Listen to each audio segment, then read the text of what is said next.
Okay, so this is a story that happened a while back, and this is about a friend that I used to have who I kind of just dropped ties with him or cut ties with him or whatever the expression is. He was just one of those people that you'd hang out with for a few, in my case, like a year or so, and then later on along the line, you kind of just slowly drift away because that person just is kind of toxic. I feel like that's too harsh, but yeah, kind of a toxic person. But this happened back when I was in the 5th grade, and this is when that friend of mine kind of drifted from the annoying zone to the very kind of asshole zone. Yeah, I'll have to say it like that. So basically I had this old friend, and let's call him Pablo, alright? We're gonna call him Pablo. He was one of those friends that would constantly put his hands on you and stuff. He was very physical. He wasn't abusive.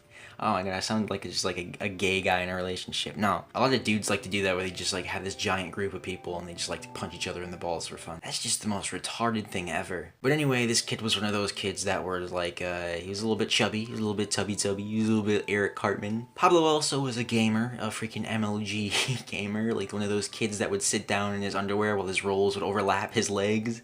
He'd just sit down and he'd just quick scope people, and every time you freaking did anything to kill him, he'd get all pissed. I don't know why I always ended up going to his house. But getting back into the story, this happened in the 5th grade. I think it happened right when school started, actually. My family is not we don't have a lot of money. We're poor. We're not millionaires. And at the moment, we're definitely not homeless or anywhere we could have been or had been. My family had to go to school shopping for everybody. And when you have 5 kids that you gotta, no, 4 kids. When you have 4 kids that you have to go back to school shopping for, it's a little bit difficult. I got one of those little plastic cases you get from the dollar store, and you draw your name on it with permanent marker. It was filled with holiday pencils, like Rudolph the Red-Nosed Reindeer's dollar store pencils and whatever there was a sale on. So I started the year off with some good school supplies. I had maybe a notebook or 2. They weren't that big, but at the same time I was in the 5th grade, so I didn't really need notebook paper that much. And everything else that was that I needed in school was mostly provided to me by the teacher. So yeah, school supplies and stuff has never really been an issue as much as it is now, because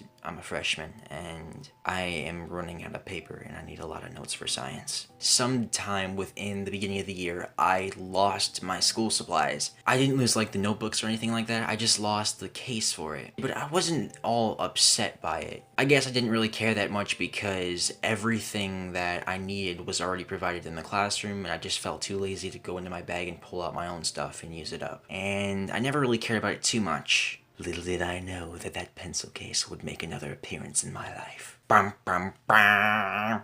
I don't know what that was. That was supposed to be a dramatic sound effect, I guess. Fast forward to some date I don't remember the day to. I was doing a project in class that required us to use colored pencils and all the other crap. And I think you guys know where I'm getting with this. I paired up with Pablo and we sat at a desk and it was all starting up. I guess I felt too lazy to walk across the room and get colored pencils from the teacher. I was like, hey, Pablo, can I borrow some colored pencils? But I was excited. I was like, yeah, Pablo, he's got a rich family, man. He's an only child. I can't wait to see what supplies this guy's got. This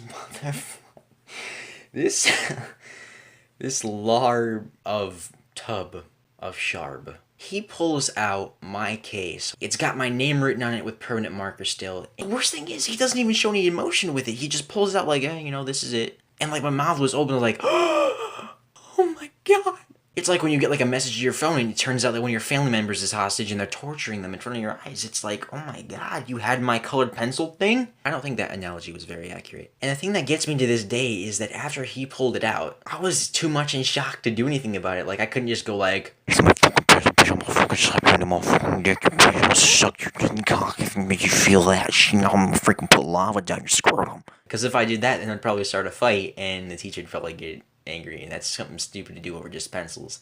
So, my god, what did I just sound like? It's like freaking Kermit on drugs. So yeah, he took my pencils and I slapped him in the dick. No, I didn't do that, though. The thing that I did that really haunts me to this day is that I didn't do nothing. I was so angry and so surprised, though. The thing that was, I think that, the shock overcame my anger, because I don't remember how long I've been missing those pencils, but I just knew that I've been missing it. And he said to me, too, he said, oh, by the way, can I keep this? I was so much in shock, I was like, no, you can keep it. It was like the departure in Toy Story 3, when Andy had to give up his toys. It was like, I have to give this up. But I didn't have to give it up because it was freaking mine, but I was such a pussy. I mean, I'm not gonna lie, like, as of right now, I'm not Mr. freaking Giant Scrotum Man gonna run up on you if you say anything wrong about me. I'm not that tough, but at the same time, I definitely wouldn't be letting people go off with my freaking pencil cases. Those are my babies, man. I remember telling my family not too long after that about what happened, and they were like, dude, that's messed up. Why are you friends with this kid? And I was like, I don't know. But another incident happened not too long after that about a trip, and that's what kind of made me decide that I didn't want to have a relationship with these people. But I'll probably leave that for another story time or whatever. Moral of today's story is don't be a pussy like me. Stand up for your pencils. Yada yada yada, etc., etc. I will see you guys. Enjoy this outro. Unless there's not an outro, then see you guys in the next one.